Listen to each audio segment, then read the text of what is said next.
perfect sense to you? The Art of the Deal. That was his book, The right? Art of the Deal. Right. So we're going to talk about that. Well, we got a deal for you here. Big deal. Good deal. Everybody wins. So how do you want to set this up, Curtis? Well, we got to obviously always talking about context, right? And we want to make sure that this is in a proper context. And certainly, we've talked in the past about our belief about an impending financial crisis here in America. We went through that in one of our previous episodes. You can go back and check that out.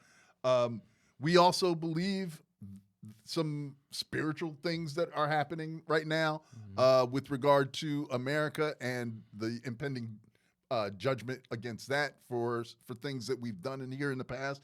So now is the time. You use that terminology a lot. Now is the time, because not only what we have going on here, but you alluded to a little bit in your conversation there, was what's going on the continent of Africa and the potential for America to be left behind in that, because things are moving in a different direction on the continent now than they previously have.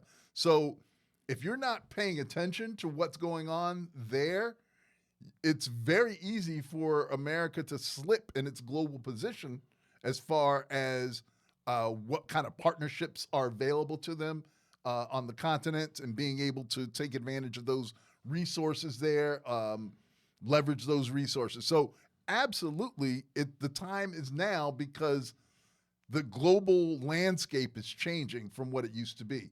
And that's important for America to realize. I hope that this new administration is wise enough to be able to see the value in this. They will be. And because when we get to the segment on why they're going to make this deal, it's going to make perfect sense. Like there's so many reasons, and they're time sensitive. This is not a deal for a year from now. This is not a deal for a year from now. This is, as you said just now, and as we've said, this is the time. So everything is lining up for this to be the time. But I think when we consider, okay, first thing we wanted to make clear as we planned this out was, this wasn't our idea. Okay. This is not our idea. This was the idea of two presidents, as well as one of our greatest leaders in Black America, Dr. Martin Luther King. So we are fulfilling the vision that these people had, but building on their foundation. Yep.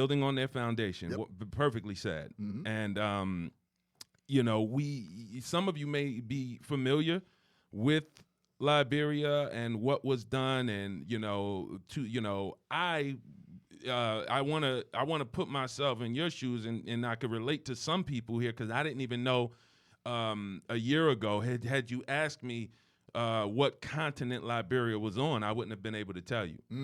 Okay. So that's just me. Some I didn't know. I right. was not familiar with it, but once I found out, you know what Liberia is to us, to descendants of people stolen from the continent of Africa? I live up in New Jersey, but, my grandfather left me 20 acres down in, Statesboro, Georgia. Oh, when you going to get down there? Man, I'm up here, I'm just working, doing my thing. I'm going to get down there one day. But so you got 20 acres. Yeah, it's just sitting there. It's waiting for me. You got your name on it, huh? Yeah. But, I'm going to get there one day. That's what Liberia is. And when I found this out, one of the things we wanted to make clear was rolling this out and letting you guys know that, a little bit about Liberia.